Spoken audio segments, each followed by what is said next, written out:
मी मराठी भाषेचा अभिमान आहे, आम्हाला खूप अभिमान आहे. माझा जन्म इथं झाला तर ह्याच्याबद्दल तर मला खूप धन्य आहे. या मातीतच परत पुन्हा जन्म व्हावा.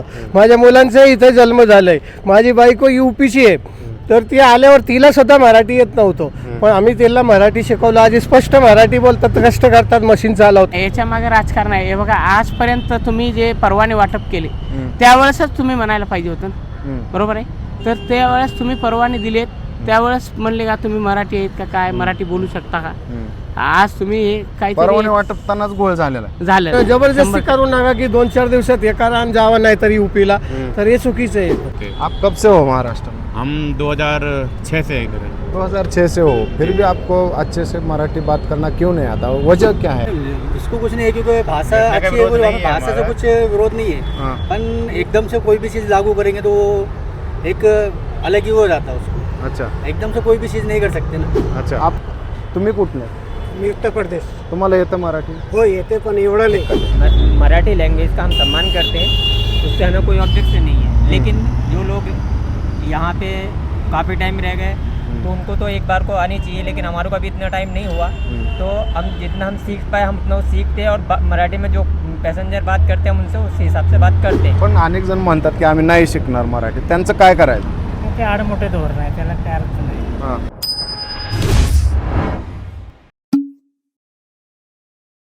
राज्याचे परिवहन मंत्री प्रताप सरनाईक हे गेल्या काही दिवसांपासून चर्चेत आहेत. त्यांनी एक अतिशय महत्त्वाची घोषणा केलेली आहे.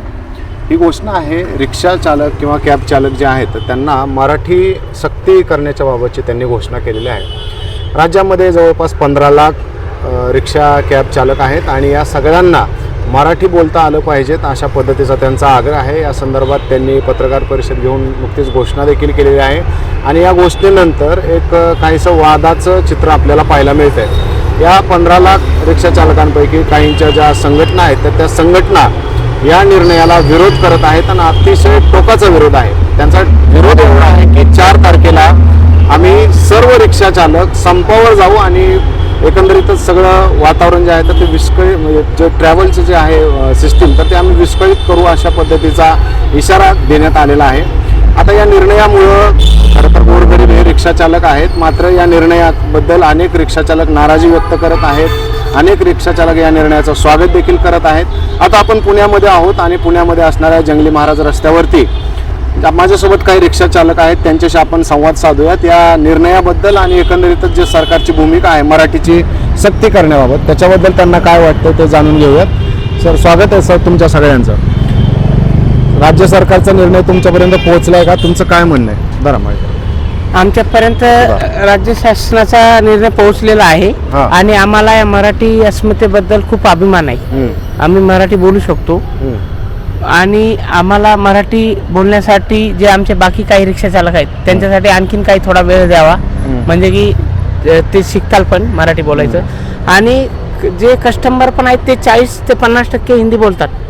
कस्टमर पुण्यातले? हा, पुण्यामध्ये बाहेरून कस्टमर आहेत बरेच भरपूर. इथले पुण्यातले जे रेग्युलर आहेत ते मराठी बोलतात.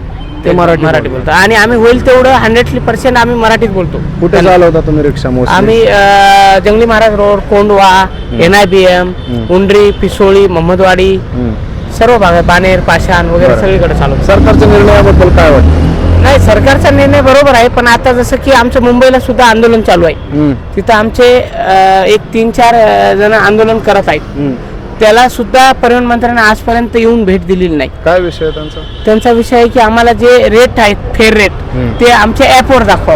हे रेट आणखीन सुद्धा दाखवलेले नाहीत. त्याबद्दल आम्ही आंदोलन करत आहे. नागपूर, मुंबई आणि पुणे या 3 ठिकाणी आंदोलन चालू आहे. तिथं जायला परिवहन मंत्र्यांना वेळ नाही, असे निर्णय घ्यायला वेळ आहे. बरं, त्याबद्दल आमचं एवढंच म्हणणं आहे की हा पण निर्णय घ्या तुम्ही, पण अगोदर आमचे जे रेट आहेत, जे आमचे कस्टमर आणि आमच्यामध्ये वादविवाद होतात ते जर तुम्ही अनफेअर दाखवले, जसं की रिक्षाला सुद्धा आणि याला सुद्धा, तर आमच्यामध्ये वादविवाद होणार नाहीत आणि कस्टमरमध्ये आणि आमच्यामध्ये वादविवाद होणार नाही. जे फेअर दाखवतो तो कस्टमर देणार आम्हाला, बरोबर आहे. पण हे कंपन्या, परिवहन मंत्री किंवा RTO या जे कलेक्टर वगैरे असतात त्यांना सुद्धा नुबजून काम करतात ते, की त्यांना पण ऐकण्याची तयारीत नाहीत ती. बरं, याबद्दल आम्हाला न्याय मिळावा.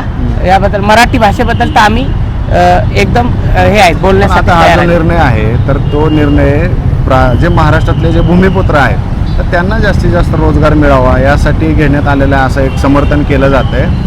तर ते तुम्हाला खरंच वाटतंय तसं का ह्याच्या मागे केवळ राजकारण आहे? नाही याच्या मागे राजकारण आहे. हे बघा आजपर्यंत तुम्ही जे परवाने वाटप केले त्यावेळेसच तुम्ही म्हणायला पाहिजे होतं ना, बरोबर आहे. तर त्यावेळेस तुम्ही परवाने दिलेत त्यावेळेस म्हणले का तुम्ही मराठी आहेत का काय, मराठी बोलू शकता का. आज तुम्ही काही परवाने वाटपतानाच गोळ झालेला आहे. झालेलं आहे 100%. कसा गोळ आहे? कारण की कोणाची काही पेपर चेकिंग नाही, काही नाही, कोण कुठला आहे काय नाही, कुठं राहतो, किती वर्ष झालं, काय आहे काय नाही, हे काही चेकिंग नाही. त्याबद्दल असं वाटतं मराठी अस्मितेबद्दल तर आम्हाला खूप अभिमान आहे, आम्ही मराठी बोलू. पण तुम्ही जे पेपर आहेत ते डिजिटल चेक करणे आणि चेक करू आणि या कंपन्याला जॉब बसवणं मेन. बरं ठीक आहे, त्यांची भूमिका आली असेल लक्षामध्ये. खरं तर परिवहन मंत्र्यांच्या निर्णयाला त्यांचा विरोध नाही, पण जिथून परवाने वाटपाचं जी सगळी प्रोसेस आहे तिथंच जर घोळा असेल तर काय करायचं असं त्यांचं थोडक्यात म्हणणं आहे. तुमचा काय परिचय, तुम्ही कुठून आहेत? मी मध्य प्रदेश MP मधून आहे, ग्वालियर. तर पण माझा जन्म पुण्यात झाला. तर मी गेल्या 95 साली रिक्षाचं परमिट काढलेलं आहे. त्यावेळेस 50 रुपये भेटत होतं आणि आज जे परमिटची किंमत आहे गेल्या कमीत कमी 10 वर्ष आले परमिट चालू आहे.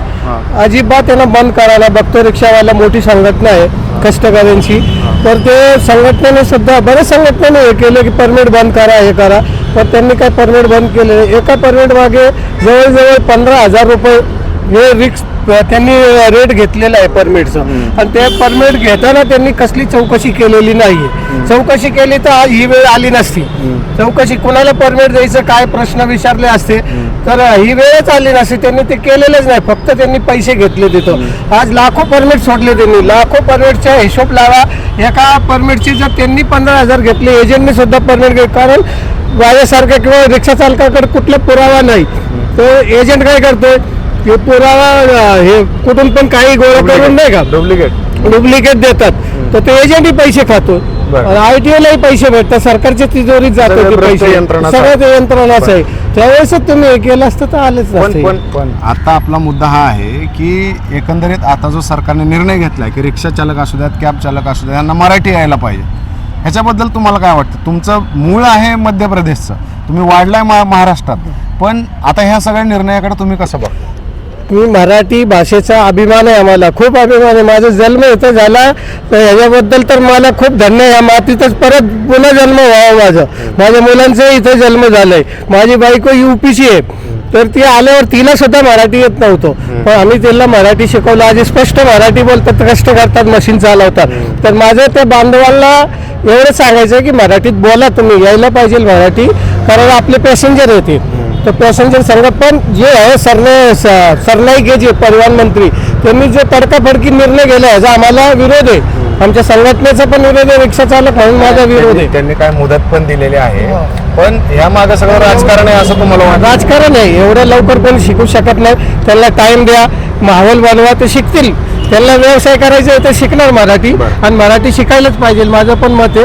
पण जबरदस्ती करू नका की 2-4 दिवसात हे करा आणि जावं नाही तरी UPला, तर हे चुकीचं आहे. बरं, तुम्ही कुठून आलेला आहात? तुमचा काय परिचय?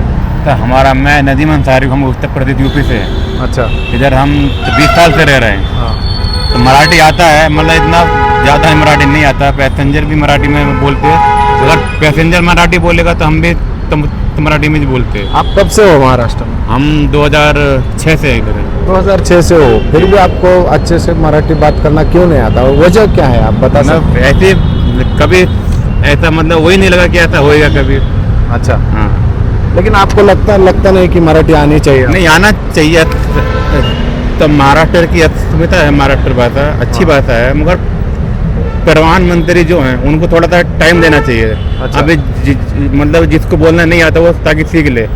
लेकिन आप तो 2006 से हो, तो आप अभी तक तो नहीं सीखे? नहीं, वो बराबर है, आपकी बात नहीं सीखे, मगर अब तो मतलब आप जब यहाँ सीखेंगे? रहना, अब तो सीखना पड़ेगा ना, मजबूरी है, सीखना पड़ेगा. लेकिन आपको कुछ भी मराठी नहीं आता? नहीं आता है थोडा पसंद. कसं बोलता तुम्ही मराठी? मतलब जैसे ही बोलते जायचे कुठे, किती पैसे देणार, इतनी इकडे होणार. ओके. जैसा कामापुरतं मराठी हाँ, होतं. जैसा पैसेंजर बोलता है मराठी वैसे हम भी बोलते हैं मराठी में. ओके. ऐसा कुछ है वो हरकत नहीं है. बरं अगर पैसेंजर हिंदी बोलता तो हम भी हिंदी में बोलते. बरं. जी.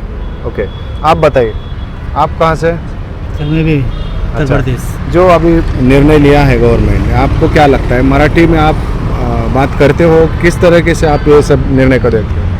नहीं सर, कस्टमर अगर जो मराठी में बोलता है तो तुमसे बात करते हां त्या कुठे थांबले तुम्ही, काय आहे, किती वेळ लागणार तुम्हाला, हां तो काय इथे आपल्याला अडचण नाही आहे काय, पण बोलू शकते. पण काय जिन लोकांना मराठी आत नाही तो काय थोडा त्यांना ना वेळ द्यायचे. ते काय 2 दिवसला कोण शिकत नाही. किती वेळ द्यायला पाहिजे म्हणजे शिकता येईल? जास्ती नहीं तो 2-3 महीने. 2-3 महीने सरकार ने बोला है कि कुछ दिया है दिन, मुझे लगता है अगस्त तक शायद वक्त दिया है कि आपको सीखना चाहिए. तो आप अभी बताओ कि अगर वक्त दिया तो आप कैसे सीखोगे? मतलब एक दूसरे मतलब बात करके इधर अदर या हाँ। क्लास लेके, अभी जैसे अभी क्या है संगठनों का चल रहा, हाँ वो बात करते तो उसमें अपन सीख सकते हैं. अच्छा, लेकिन ये निर्णय को आपका विरोध नहीं है? नहीं, इसको कुछ नहीं है क्योंकि भाषा अच्छी है, वो हमें भाषा से कुछ विरोध नहीं है. हाँ अपन एकदम से कोई भी चीज़ लागू करेंगे तो एक अलग ही हो जाता है उसको. अच्छा एकदम से कोई भी चीज़ नहीं कर सकते ना. अच्छा, सीखने के लिए आपको वक्त हाँ चाहिए. रेडी है हम, उसको कुछ हमको तकलीफ भी नहीं है, उल्टा हमको अच्छा लगता है. आप कब से रिक्शा चला रहे हो? हो गए 15 साल हो गए मेरे को. महाराष्ट्र में हो? हो अच्छा, आप तुम्ही कुठले? मी उत्तर प्रदेश. तुम्हाला येतं मराठी? हो येते पण एवढं नाही. अच्छा. वाचायला नाही मी कसं कधीपासून तुम्ही राहता? मी वाचायला नाही येते. महाराष्ट्रात कधीपासून? महाराष्ट्र आलं मला 15 से 20 वर्ष झाले. पहिले कच्ची दहावीला काम होतं माझं. हां पहिले ही काम नाही होतं रिक्षाचं. हां हां ते आपलं ते कॉर्पोरेशनने ना सगळं उचलून गेले, हां. त्याच्यामुळं तर आपण इकडे आले पोर्टसाठी. तुम्ही असं यांच्यापेक्षा तर जरा बरं बोलताय मराठी. हा येते एवढं नाही पण आहे बरोबर. काही वाचायला नाही मी बरोबर वाचायला नाही. वाचायला नाही? हो, नाही, बरं, वाचायला शिक्षण नाही. काय झालं? नाही काही नाही. काहीच नाही. हा शिक्षाला काय तुम्ही कुठले प्रॉपर? उत्तर प्रदेश. उत्तर प्रदेशमध्ये कुठे? हे आपला जिल्हा बिजनौर. बरं, तर आता निर्णय घेतलाय, निर्णयानंतर तुमचं काय हो, ते आता? बरोबर आहे. तुमच्यामध्ये आपलं चर्चा झाली का, जे उत्तर भारतातले जे हा, रिक्षा ते चालक आपलं आहेत बरोबर किंवा आहे, इतर असं काही भाषिक नाही. आहेत? शिकायला पाहिजे ते आपल्याला. हा. शिकून पाहिजे. पण आम्ही कसं एकदम वाचायला काय नाही. हां. शिक्षा काय गेलीच नाही, आजची बात काही नाही. शिक्षा नाही केली आम्ही. महाराष्ट्रात आम्हाला कसं एवढं वाटतं तुम्हाला? चांगलं आहे, असं काही नाही आपल्याला. काय उपयोग, काय नुकसान, काय नाही. हां आणि असं एकदम निर्णय घेतल्याने कसं आहे हां. आता लोक एकदम किती शिक्षा नाही केले, काय नाही केले, तर त्याला कसे येणार आहे? त्याला वेळ आला. काका तुम्ही कुठले? नहीं यूपी से. यूपी से. इकडे बघा, इकडे. आप इथं कधीपासून राहत आहे? मेरे को 6 साल हुए. मराठी बोललेलं समजतं का कुछ तुम्हाला? तो कुछ बोलते हैं, कुछ बोलना हाँ? आता है, कुछ नहीं आता, पूरी तरह से नहीं आता. जो मैं बात कर रहा हूँ मराठी में, क्या वो आपको समझ में आता है? कुछ समझ आ रहा है, कुछ नहीं आ रहा. कुछ नहीं आ रहा. हाँ. मुझे एक बात बताइए, कई सारे लोग हैं, अभी कुछ वो शुक्ला नाम से कोई है, तो उन्होंने ऐसे बोला कि हम इस निर्णय का विरोध करते हैं वगैरह. कई सारे ऐसे लोग हैं जो इस निर्णय का विरोध कर रहे हैं. क्यों मराठी सीखने में क्या प्रॉब्लम है, क्या दिक्कत है? मराठी लैंग्वेज का हम सम्मान करते हैं, उससे हमें कोई ऑब्जेक्शन नहीं है. लेकिन जो लोग यहाँ पे काफ़ी टाइम रह गए तो उनको तो एक बार को आनी चाहिए, लेकिन हमारे को अभी इतना टाइम नहीं हुआ. तो हम जितना हम सीख पाए हम उतना सीखते हैं, और मराठी में जो पैसेंजर बात करते हैं हम उनसे उस हिसाब से बात करते हैं. लेकिन इस मुद्दे पर जो राजनीति हो रही है, एक तरफ समर्थन हो रहा है, एक तरफ विरोध भी हो रहा है, तो आप इसको कैसे देखते हो? आप धंधा करेंगे या ये सब राजनीति में करें? नहीं नहीं नहीं, हम इसका विरोध नहीं कर रहे. नहीं, आप नहीं, कई सारे लोग हैं ऐसे जो विरोध कर रहे हैं. नहीं विरोध नहीं, लेकिन जिनको मराठी नहीं आती सरकार को चाहिए कि उनको थोड़ा टाइम दे मराठी सीखने के लिए, और ड्राइवर को भी चाहिए कि वो मराठी सीखे. अच्छा, हाँ, ड्राइवर अगर मराठी सीखता है तो इससे क्या क्या उसके बेनिफिट हो सकते हैं? बेनिफिट बराबर है, पैसेंजर से बात करने में कोई प्रॉब्लम नहीं होगी, मराठी को प्रोत्साहन मिलेगा. अच्छा, तुम्हाला बोलायचं आहे का? मराठीचा सक्ती केलेली आहे. जे रिक्षा चालक असतील, कॅब चालक असतील, परिवहन मंत्र्यांनी निर्णय घेतलेला आहे, त्याच्याबद्दल तुम्हाला काय वाटतं? त्याने जो निर्णय घेतला आहे तो योग्यच आहे, कारण हां. की महाराष्ट्रात राहते म्हटल्यावर त्या लोकांशी आपण सगळं मनोमिलन आपले मराठीचं असल्यामुळे ते झालंच पाहिजे. मराठी थोडीफार तरी आली पाहिजे. पण अनेक जण म्हणतात की आम्ही नाही शिकणार मराठी, त्यांचं काय करायचं? ते आडमोठे धोरण आहे, त्याला काय अर्थ नाही. हां मराठी शिकलं पाहिजे. आपण ज्या कर्मभूमी आपली महाराष्ट्र आहे म्हटल्यावर इथे राहायचं असेल तर मराठी आपल्याला आलंच पाहिजे. पण हा मुद्दा अचानक चर्चेत आलाय, तो का आला असेल आणि असं? हा मुद्दा जुनाच आहे. ही महाराष्ट्र ॲक्च्युली हा पॉलिटिकलच इश्यू आहे, हां त्यामुळे कधी ना कधी हा येणारच आहे. हां, म्हणजे या मुद्द्यामागे राजकारण आहे प्युअर असं तुम्हाला राजकारण म्हणायचं? आहेच. बरं, तुमचं काय म्हणणं आहे? प्युअर राजकारण आहे? अच्छा, तुम्ही बोलताय, बोला.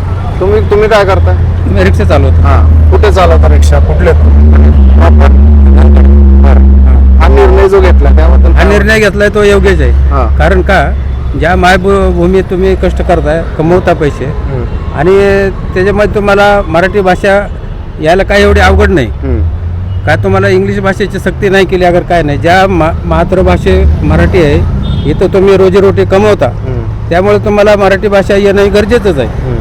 कारण का आज बहुतांश 90% पॅसेंजर ही मराठी भाषा बोलणार आहेत. त्यामुळं रिक्षा चालकांना सुद्धा मराठी भाषा येणं ही तेवढीच काळाची गरज आहे आणि महत्त्वाची आहे. कारण का की आपण या ठिकाणी रोजीरोटी दररोज कमवतो, त्याच्या जीवावर 2 पैसे कमवतो, आणि इथं मराठी भाषा येणं ही गरजेचीच आहे. राजसाहेब ठाकरे म्हणा, यांनी जी भूमिका मांडली ती योग्यच आहे. याच्यामध्ये राजकारण नाही अगर काय नाही, याच्यामध्ये मराठी भाषा येणं ही अत्यंत गरजेचं आहे. हे माझं पण आता त्यांचं म्हणणं आहे की आम्ही अचानक एवढे लवकर कसं शिकणार? आज एका दिवसात हा निर्णय नाही, बऱ्याच दिवसापासून हा विषय प्रलंबित आहे. परंतु हे लोक मनावर घेत नाहीत. जे आता आम्ही ज्या प्रत्येकाच्या भाषेचा अभिमान आहे, गर्व आहे की आम्ही मराठी भाषा आमची मातृभाषा आहे, आम्ही मराठीच बोलतो. कारण ही UP म्हणा, MP म्हणा, या ठिकाणी लोक आलेले, त्यांना तिकडच्या, आम्ही जर तिकडे गेलो तर ती भाषा आम्हाला तिकडची येत नाही, आम्ही तिकडे जातच नाही पहिली गोष्ट. पण ती भाषा कर्नाटकमध्ये जावा, तुम्ही कर्नाटकची भाषा बोलते, मराठीत आलं मराठीच भाषा बोलली पाहिजे. याच्यावर एक प्रश्न जरूर निर्माण होईल का की ज्या महाराष्ट्रामध्ये आपण कमवतो, उठतो, बसतो, तिथं मराठी भाषा येणं गरजेचं है। आप उनकी बात समझे, उनका कहना है कि आप ऐसे मन पर नहीं लेते हो इसलिए आप नहीं सीख रहे हो मराठी। बराबर, सही बात। अब ये तो मन पे लेना ही पड़ेगा, सीखना पड़ेगा मराठी। आप सीखोगे मराठी? सीखेंगे मराठी, पक्का? सीख जाएंगे, पक्का सीखेंगे। अगले इंटरव्यू में आप मराठी में बात करोगे पूरे? जरूर करेंगे जी, ठीक ठीक आहे। तर आपण पाहिलं की एक त्यांच्या म्हणण्याचा उद्देश असा आहे की आम्हाला मराठी शिकण्यासाठी थोडा वेळ द्या। हा जो निर्णय घेतलेला आहे, सर्वसामान्य रिक्षा चालक आहेत ते काय कुठल्या पॉलिटिकल पक्षाशी संबंधित नाही आहेत, त्यांचं असं म्हणणं आहे की आम्हाला थोडा शिकण्यासाठी वेळ द्या, आम्ही निश्चितपणे मराठी शिकू, मराठी शिकण्याने आमचा तसा फायदाच आहे। मात्र जी सक्ती केली जाते त्याला काही रिक्षा संघटनांचे जे पॉलिटिकल एजंट आहेत तर त्यांच्याकडनं याला विरोध होतोय आणि त्याचा फटका कुठंतरी ह्या सर्वसामान्य रिक्षा चालकांना देखील बसतोय। त्यांनी सोबतच एक मुद्दा देखील उपस्थित केला आहे की परमिट ज्या वेळेला वाटप होतंय तर त्यावेळेलाच ह्या सगळ्या गोष्टी चेक केल्या गेल्या पाहिजेत। अतिशय मोठ्या प्रमाणावरती भ्रष्टाचार होतोय, त्याच्यावरती परिवहन मंत्री काय कारवाई करणार आहेत असा त्यांचा थेट सवाल आहे। पाहूयात या प्रश्नामध्ये पुढे काय होतंय। इथंच थांबूयात, धन्यवाद।